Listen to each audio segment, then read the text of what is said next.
The Old Testament is at the origin of a religion, Judaism. But the well-known stories contained in this book, which is also called the Hebrew Bible, also recount a history, that of the creation of the world and of the people of Israel. How much of this biblical text is history and how much is legend?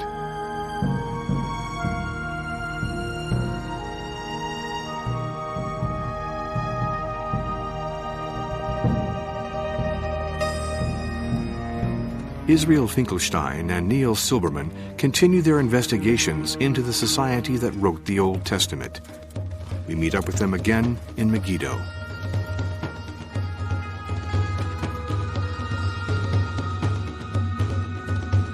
In previous episodes, they showed that the Bible's most famous stories, those of Abraham, the patriarchs, or the Exodus, when the ancient Israelites left Egypt, were first put into writing in the 7th century BC, in the heart of the Judahite hills. It was here that most of the stories contained in the Bible were written down.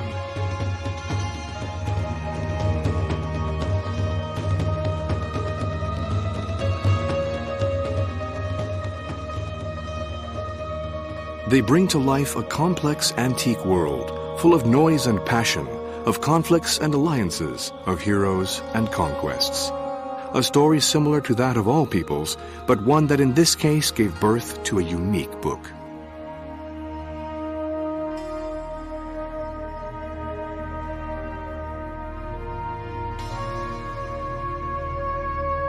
In this episode, we are going to explore the origins of the nation that first put the text of the Bible into writing.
According to the biblical text, Moses led the Israelites out of Egypt to the land of Canaan, the Holy Land.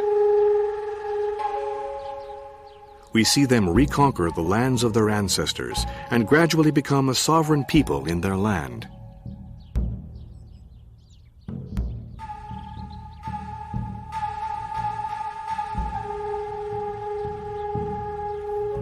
The first verses of the book of Joshua say the following. After the death of Moses, the servant of the Lord said to Joshua the son of Nun, Moses' minister, Moses my servant is dead. Now therefore arise, go over this Jordan, you and all these people, into the land which I am giving to them, to the people of Israel. Every place that the sole of your foot will tread upon, I have given to you, as I promised to Moses. This is the beginning of the great saga, the great epic of the conquest of Canaan in the book of Joshua. And the Bible tells the story step by step. From here to Jericho, from Jericho to Ai, from Ai to the war with the kings of the south, and then to Hazor and the kings of the north. And it's a wonderful story, a great saga of war and conquest and bravery. And the question is, did it happen? Did it really happen the way it is described in the text of the Bible, of the book of Joshua?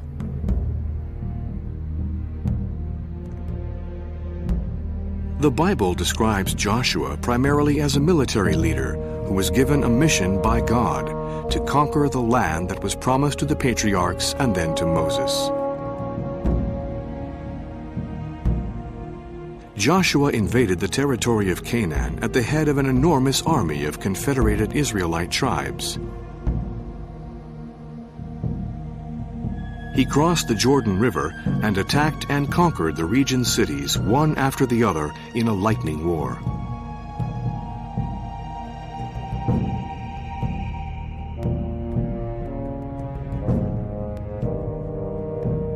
These conquered cities formed the outlines of a country. The biblical version presents this conquest as a sort of blitzkrieg. In all, it took 2 weeks, and practically the whole of the population was exterminated. No mercy was shown for the people of Canaan. But we are not told why. We are not told that it was because they worshipped false gods or because they were particularly evil. On the contrary, no reasons are given. What is important is that they were all devoted to destruction, according to the biblical text. The word used is harem, which means that everything must be destroyed in order to be given back to Yahweh. The idea is that God grants them victory, so everything therefore belongs to God. The conquest followed by the dividing up of Canaan are at the heart of the biblical book of Joshua. According to biblical chronology, this incident occurred in the second half of the 13th century BC.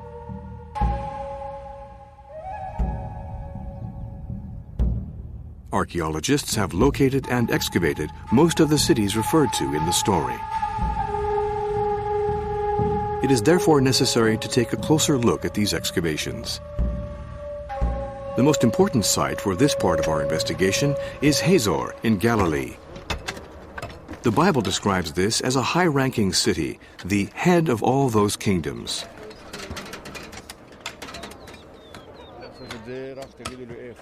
The archaeological site is being examined by Amnon ben Tor of the Hebrew University of Jerusalem. He is continuing a task that was begun in the 1950s by the famous archaeologist Yigael Yadin. Some of the remains discovered here are considered to be those of a palace and a temple destroyed in the 13th century BC by a violent conflagration. And look at the destruction. We are in the entrance to the Chatzor palace of the late Bronze Age, or Canaanite Chatzor. Look at the signs of the destruction, which are to be found everywhere. Look at the melted mud brick. It takes 1300 degrees centigrade to melt a mud brick. Look at the intense heat marked all over the bricks. Look at the white here, which is also an effect of the fire. Look at the wood, the timber. All those signs of the violent destruction of the palace of Chatzor. Look at the cracked basalt stones. Look at this. Normal heat doesn't do this. Only a very, very intense fire. Look at what is happening on the walls. See the ashes, see the wood, signs of the timber here, on the walls. Wherever you look, wherever you go, same signs of destruction.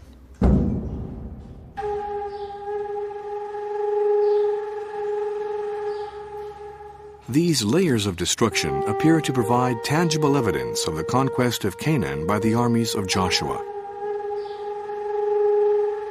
Given the mood of 1950s Israel just after the country's independence, this hypothesis supported the idea that the birth of a nation had to be preceded by a military conquest.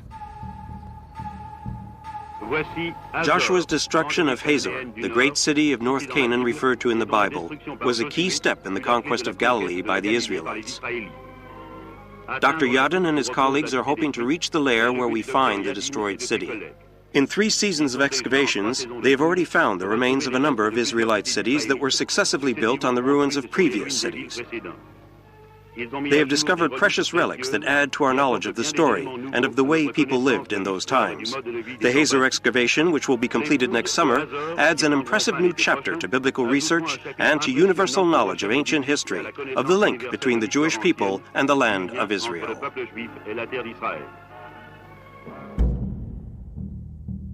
There was a great enthusiasm for archaeology during this period by a country in search of history. Its leaders, David Ben-Gurion, who was at that time prime minister, and former military leaders such as Yigael Yadin or Moshe Dayan.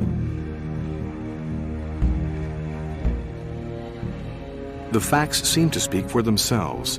Similar remains of destruction were to be found in many of the country's archaeological sites.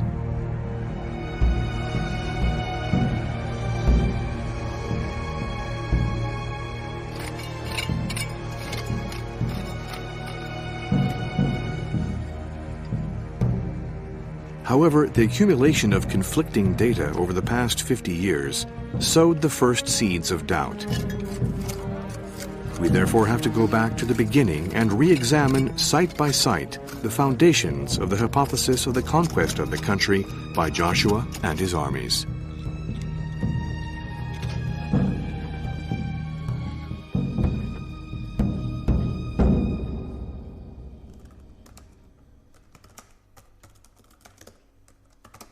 It is necessary to refer to the text and the story of the conquest as it is related in the Bible, in particular its most famous battle, that of Jericho. An impressive amount of information is available in relation to Jericho. It is one of the most excavated sites of the Levant. Several expeditions have succeeded each other there since the beginning of the 20th century. How does the Bible tell the story of the capture of Jericho? Everyone is familiar with the method that was used to cause the walls of the city to come tumbling down, the famous trumpets of Jericho.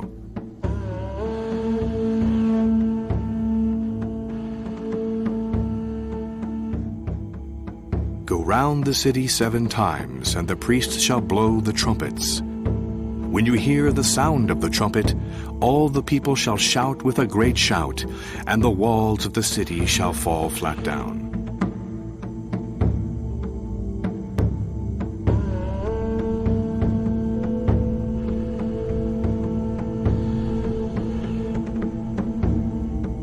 Basing themselves on the Bible, the first researchers believed that some of the remains that were discovered here were those of the city destroyed during the attack by the Israelite armies.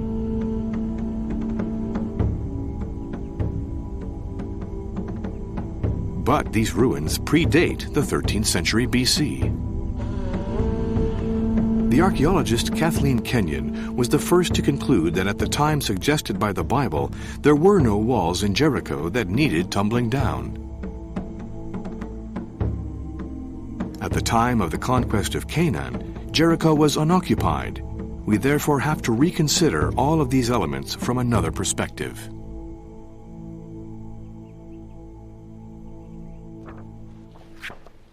So this is not history in the simple sense, and the case of Jericho applies also for other places mentioned in the tradition of the conquest in the book of Joshua. Many of the cities mentioned were not inhabited at all in the late Bronze Age. There was nothing there.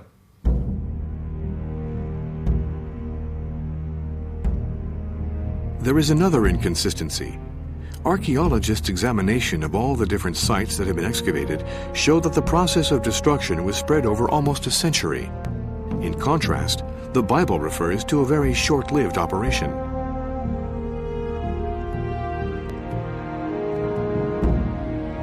While certain cities were indeed destroyed, they were not all destroyed at the same time.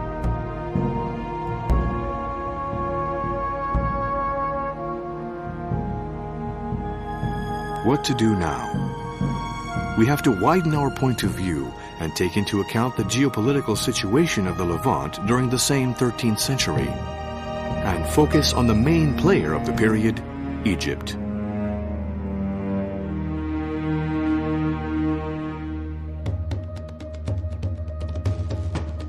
Almost 400 cuneiform tablets dating from the 14th century BC have been discovered in Tel El Amarna in Middle Egypt. They include certain information about the region that we are concerned with.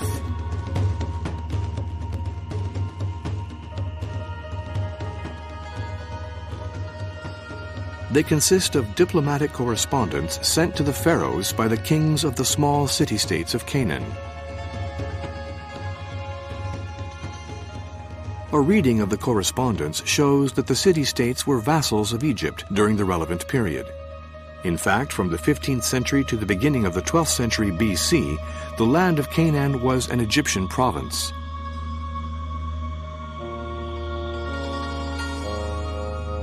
Egypt occupied the country, where it set up a network of strongholds. This has been confirmed by the archaeological excavations.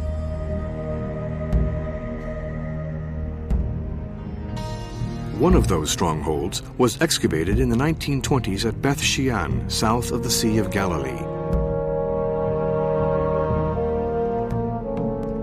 The Amarna letters and the archaeological excavations clearly show that Beth Shean, whose biblical mound dominates the Roman and Byzantine ruins, was an important Egyptian bastion between the 14th and mid-12th centuries.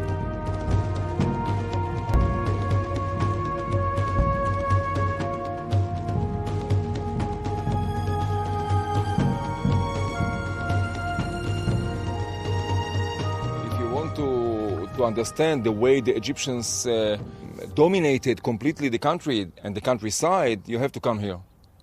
To a residency like this, there was a strong garrison, there were scribes here, there were soldiers here, there were administrators here, and everything was under the control of the Egyptians, which means that 20 kilometers from here, 30 kilometers from here, if somebody wanted to take some sort of a major economic decision or a major political decision, he needed to come to Beth Shean to get the approval of the Egyptians. They were the masters of the countryside.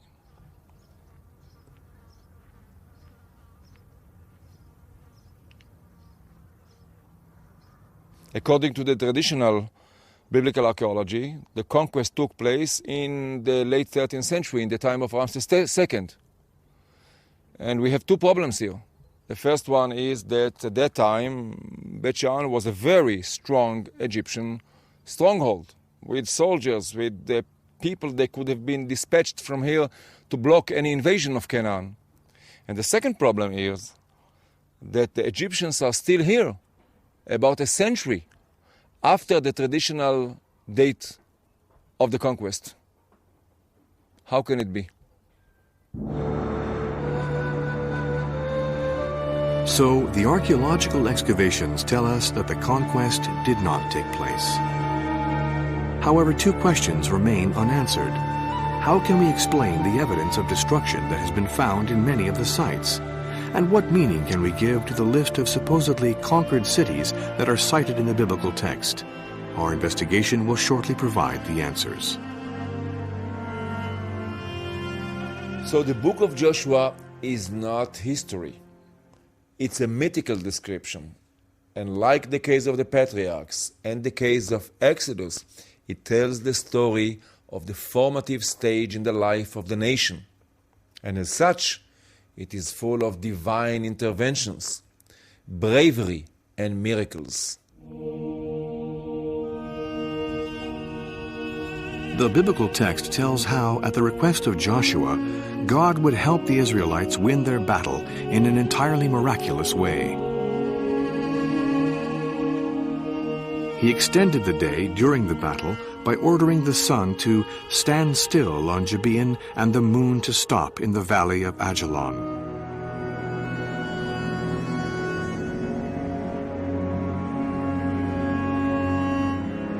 And the biblical text goes on to say that there was no day like that before it or after it, that Yahweh listened to the voice of a man.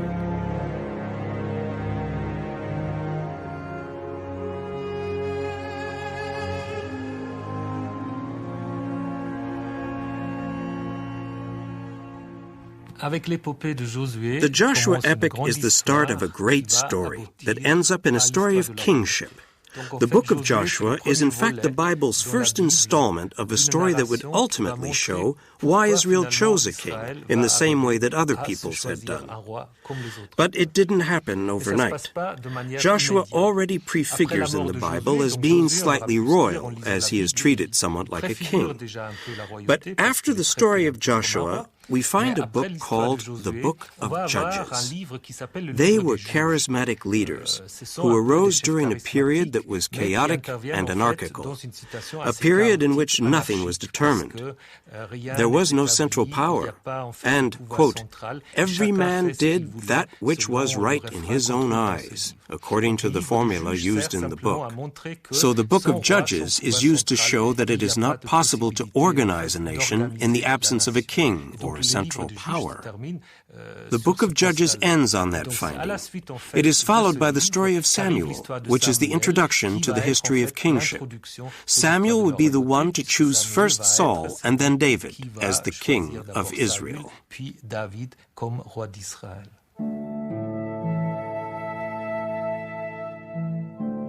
David. The biblical text presents David as a herder who was anointed by God. Hence the word Mashiach, or Messiah in Hebrew, the Anointed One.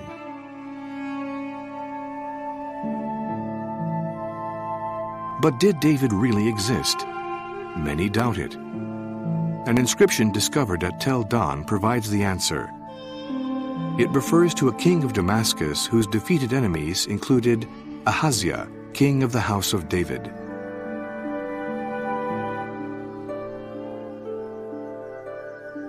So this is one of the strongest, if not the strongest, proof for the historicity of David.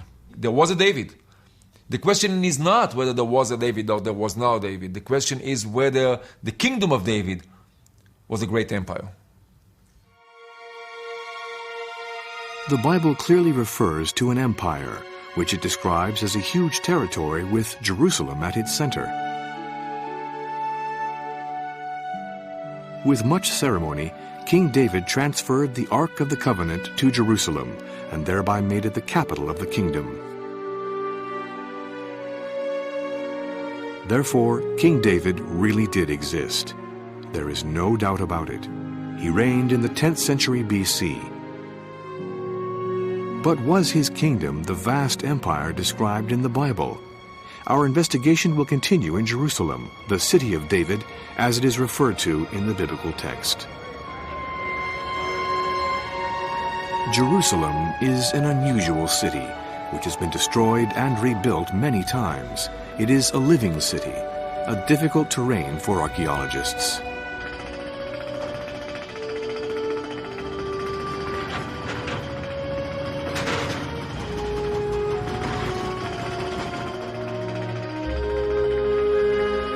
Is it still possible to find signs of David's capital? Given the difficulties, archaeologists have to proceed by going back in time. They begin with the latest remains, those that have been reliably dated, and go back to the older ones whose chronology is still uncertain. This time, our investigation will take us to cemeteries from the end of the monarchical period, which were built outside the city.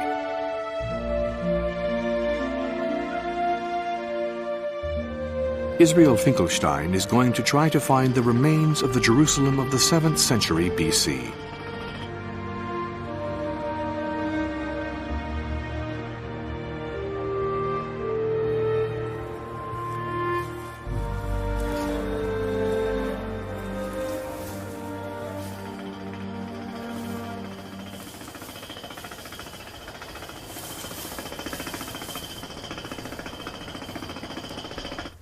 Well, I haven't been here for 20 years. I don't remember how to pass anymore. It's somewhere over there. Should be.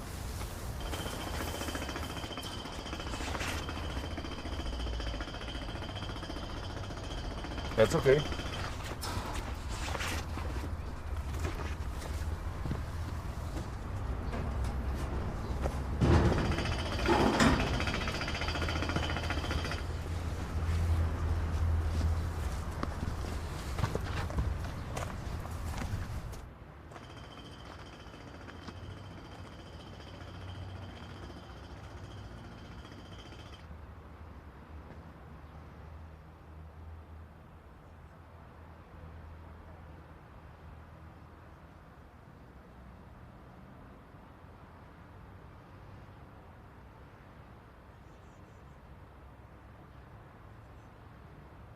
During the Iron Age, the time of this cemetery, people buried, the dead were buried outside of the limits of the city. So by plotting the layout of the cemeteries In Jerusalem, what you get, in fact, is some sort of a circle around an empty area with no tombs, and that empty area, the negative print with no tombs in the center, is in fact the area of the city in the Iron Age.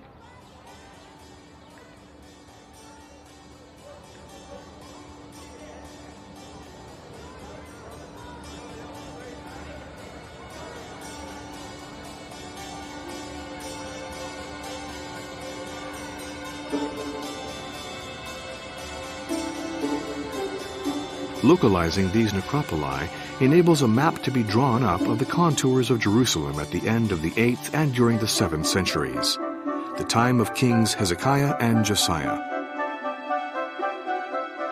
But this large city is the late Jerusalem, from the time when Judah was a prosperous state. What about David's city, which is 2 centuries older? The city that we are looking for has to be somewhere within these contours. Our investigation will focus on the ridge called Ir David, to the south of Temple Mount. It is here that archaeologists have been looking for King David's capital since the 19th century. We are standing on the upper slope, on the upper part of the slope, down to the valley of Kidron.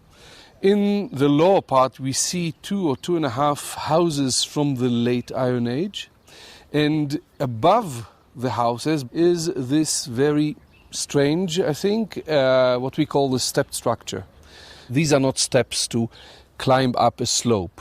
This is just a revetment, a cover of a slope which is very loose, which is made of debris, which might, in a little earthquake or so, collapse down the slope and take with them whatever is standing above them.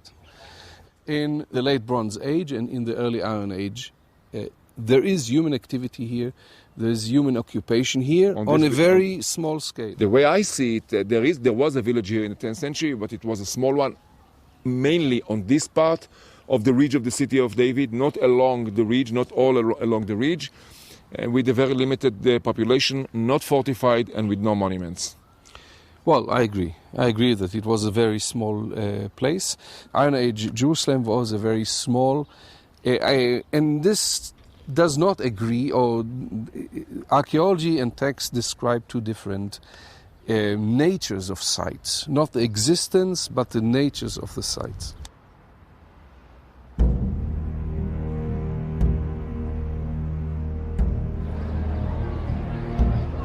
Unlike the great city of the 7th century, David's Jerusalem was a simple mountain village covering 3 to 4 hectares.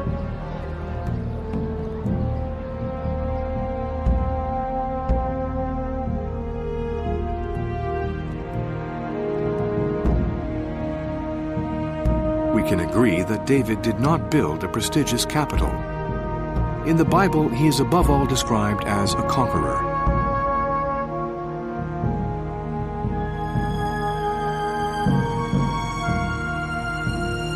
But what about his son, the illustrious Solomon, whom the Bible tells us was a great builder?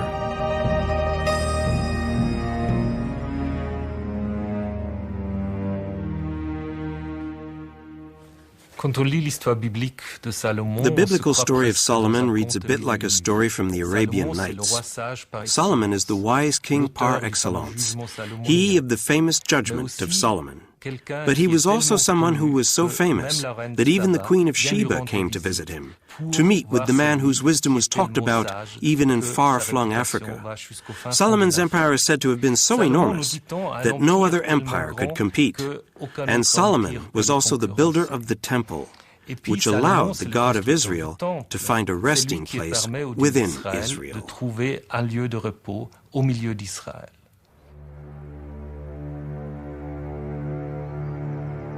Discovering the Temple of Solomon, an impossible task today. Religious sensitivities, in particular in respect of the Temple Mount, preclude the investigation of certain areas. We therefore have to look for clues in the bowels of the city of David.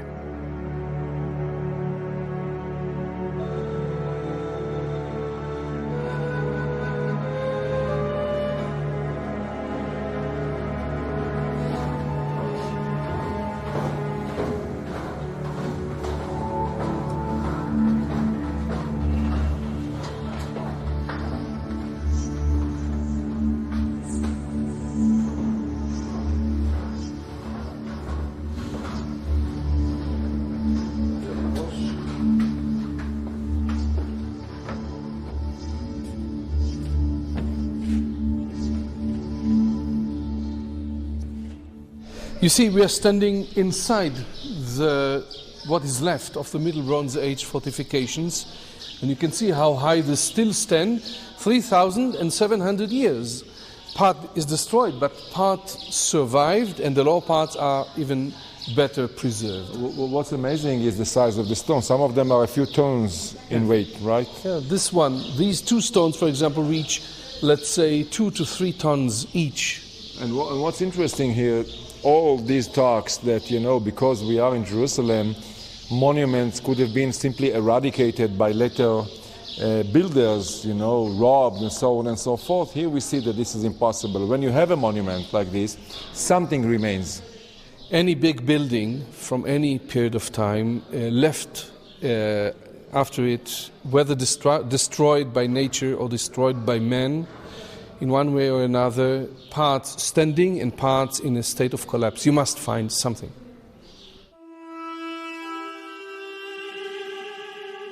Like David's Jerusalem, Solomon's capital was an insignificant village. But what about the rest of the kingdom? In the 1960s, the archaeologist Yigael Yadin undertook excavations in Megiddo, one of our books of stone.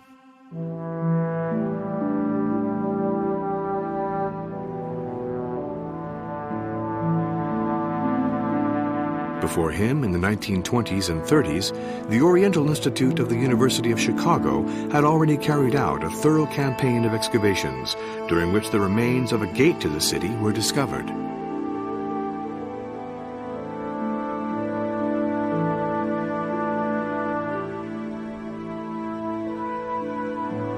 This gate, of which only one side remains, has an unusual design. It is a pathway that is framed on each side by 3 chambers. It is therefore known as a 6-chambered gate.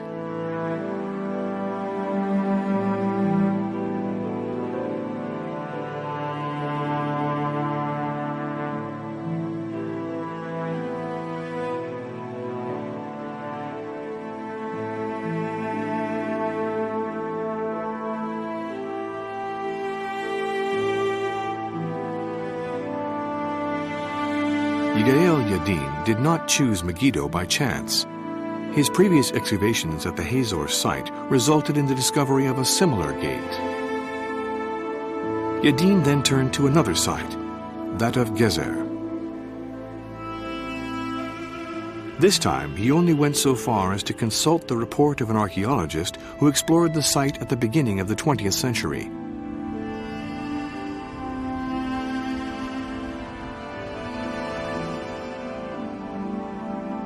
Yadin discovered a similar gate in the design for a later small fort. A gate that was similar in design and size to those of Megiddo and Hazor.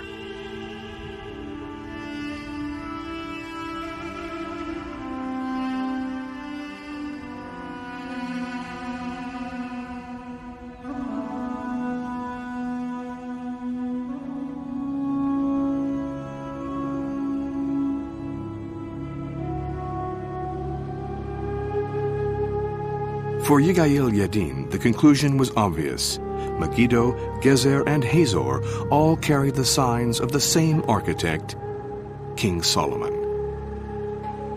Yigael Yadin was guided in his investigation by a biblical verse.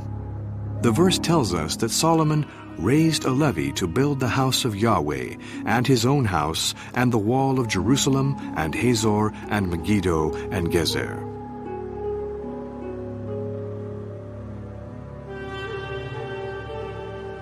So, Solomon was a builder king at the head of an empire. When writing about David and Solomon, the Bible serves as a history book.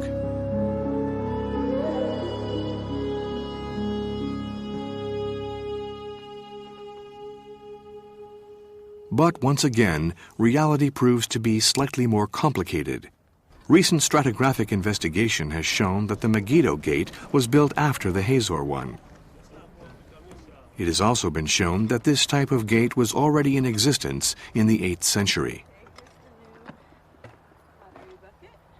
Israel Finkelstein is troubled by these inconsistencies.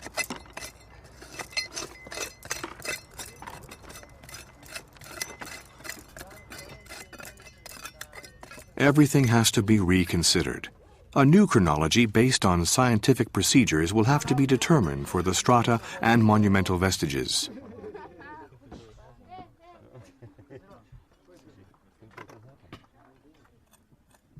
Archaeological methods have evolved since the excavations led by Yigael Yadin.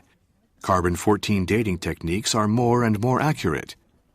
The margin of error has been reduced to 30 to 50 years.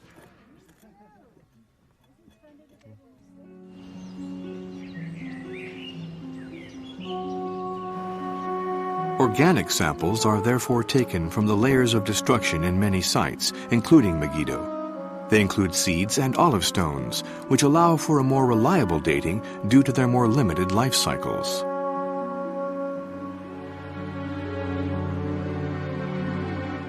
The exact sciences, physics, chemistry, statistics, are brought into play.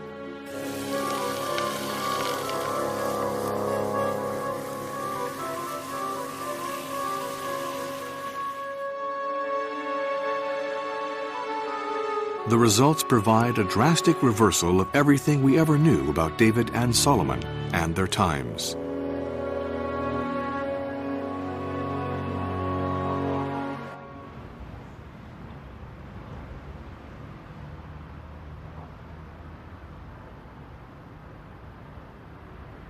So here's the situation. If we have the Mount of Megiddo, and we partition it into conventional and low chronology, okay, with the two strata. This one was supposed to be in the 11th century BC, and now according to the radiocarbon results, we definitely see that this is impossible, that it falls into the 10th century. Right. And the meaning is that the stratum which had been dated to the 10th century cannot be 10th century, it goes to the 9th century BC. Yeah. That is, a whole century after Solomon. A set of certitudes based on deductions have collapsed. The pieces of the puzzle no longer fit together. After our reconsideration of David's empire, it is now Solomon's turn.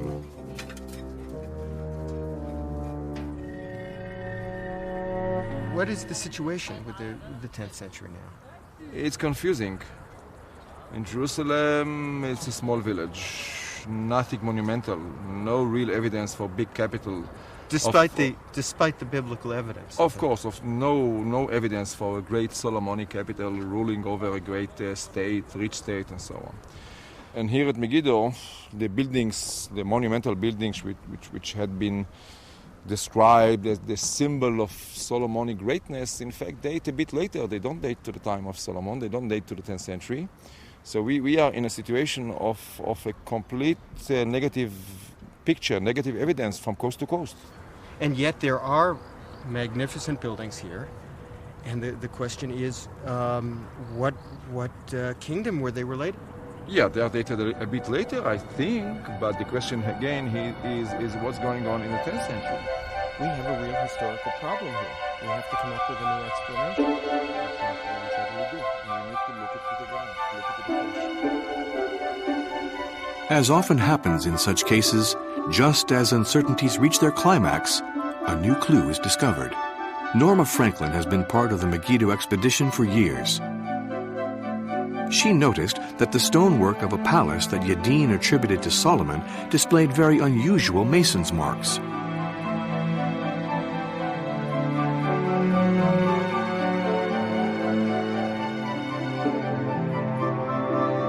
She looked through the records and reports of old excavations to find out if similar mason's marks were to be found elsewhere.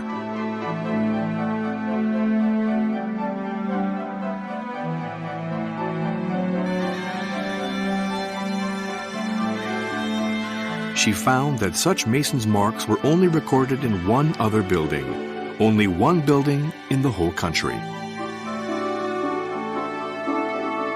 The building is to be found in Samaria, a city located in a mountainous region. Like Megiddo, this site is one of the wonders of the Kingdom of Israel.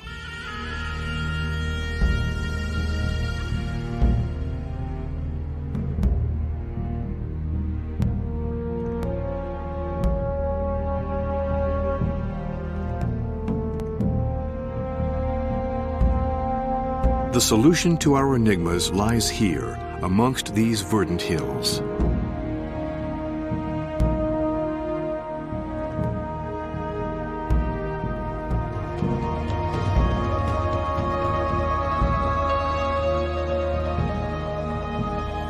Samaria was excavated on 2 occasions last century. Many remnants from the Roman era were found from a time when the city was called Sebastia.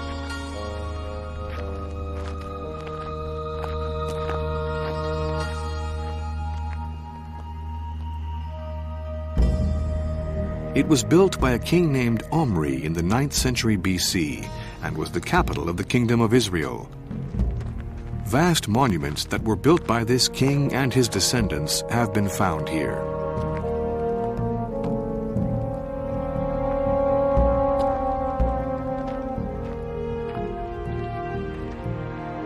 The Bible considers the Omri dynasty as debauched and renegade kings, the infamous cursed kings.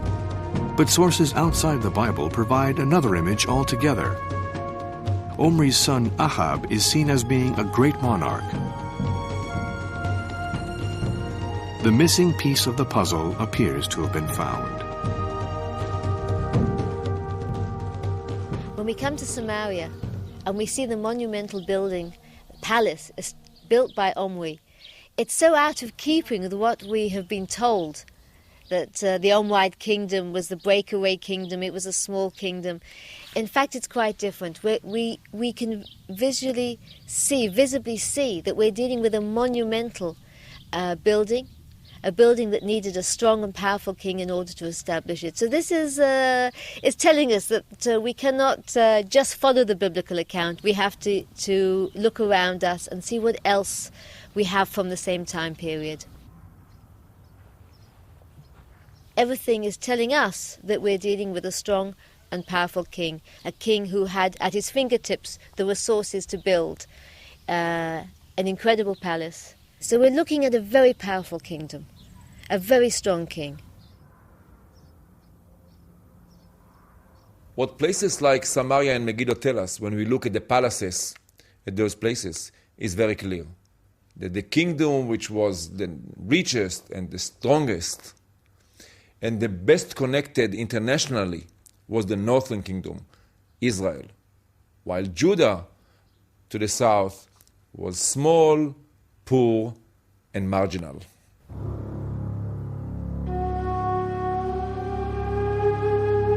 These conclusions are quite surprising.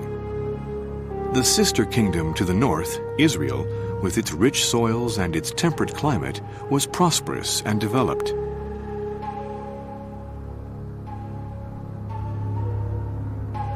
Whereas the kingdom to the south, Judah, with its rocky hills and its tiny population, only developed as far as a subsistence economy. They both share the land of Canaan. One was strong, the other was weak. And yet it was the weak kingdom, the younger sibling Judah, that would write the family history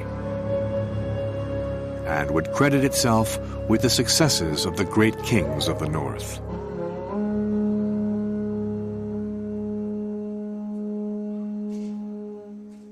When you read the history of these two kingdoms, Israel and Judah, in the Bible, you soon realize that the kings of the north lag way behind in the stakes.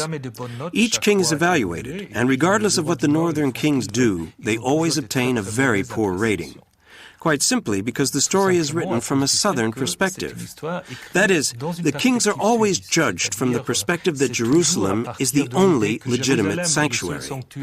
The kings of the north therefore have no chance of obtaining a good rating in the Book of Kings.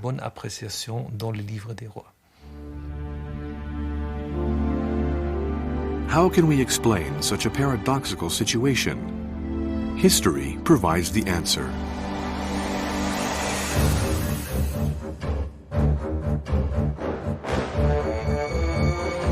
In the 8th century, Assyrian ambitions destroyed the dreams of the kingdom of the north. The kingdom of Israel was swept from the map, and Judah remained alone to defend the Israelite heritage. Jerusalem became the city where all of this would be played out.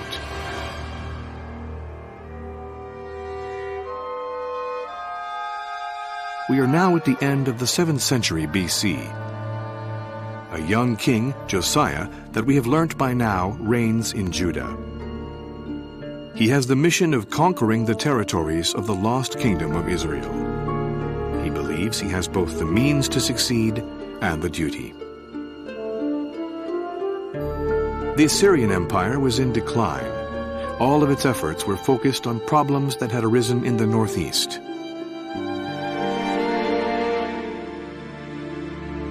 The dream of a united Israel was not possible to fulfill as long as the Assyrian Empire was there. But when the Assyrians pull out, things become possible. And Josiah, king of Judah, embarks on this great idea, great adventure. He plans to take over the territories of the now destroyed northern kingdom. And by doing that, he plans to reunify the people of Israel, all of them, under one king of the lineage of David in Jerusalem. And here the story of the book of Joshua, the conquest of Joshua, and the story of the great empire of David and Solomon play an important role, because the conquest of Joshua delineates the territories that Josiah wishes to take over. And the great empire of David and Solomon gives the model for the great Israelite empire to come. We are almost at the end of this story. The biblical saga of the conquest, written in the past tense, provides a promise for the future, an ideal. Joshua's conquest is in fact the conquest that Josiah hoped to achieve.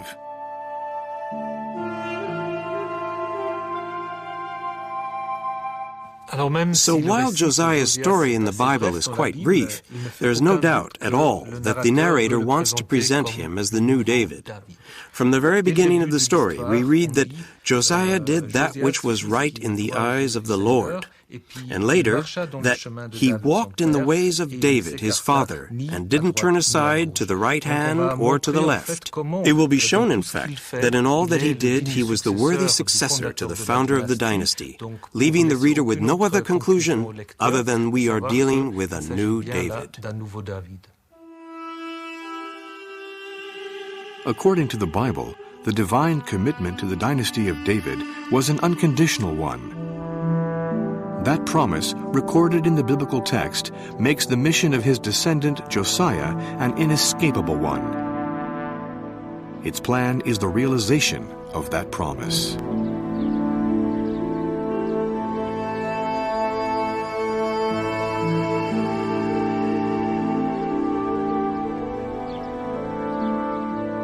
But once again, the tides of fate decided otherwise. A tragedy was in the making at Megiddo. Egypt, which had been forgotten about, came back on the scene with a vengeance. Pharaoh Necho II summoned Josiah and killed him. The death of Josiah completely changed the concept of the Messiah. Up until the time of Josiah, all the successors to David were known as the Mashiach, the Anointed One. And this was really a symbol of their legitimate succession to the throne of Judah. But with the death of Josiah, everything changed. All the promises that had been believed to be embodied in Josiah were suddenly disproved by events. The death of Josiah caused a huge change in the idea of a transformation from royal succession to a future hope.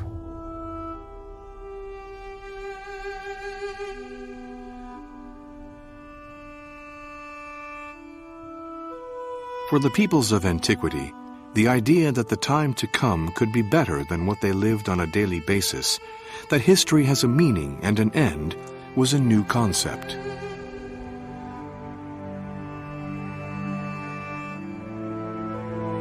Today, this faith in messianic times is at the core of the Jewish liturgy. A king of the house of David will one day come to realize Josiah's dream an earthly kingdom that will carry out the divine mission.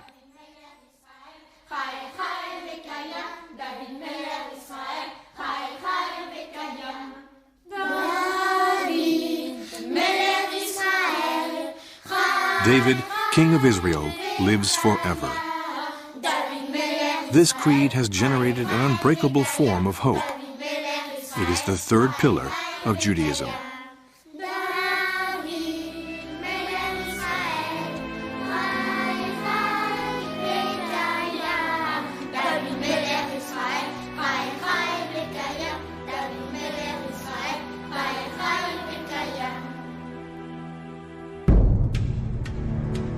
In the next and last episode, we will explore the origins of the Israelites and try to understand how a collection of different stories were transformed into a single book, the Bible.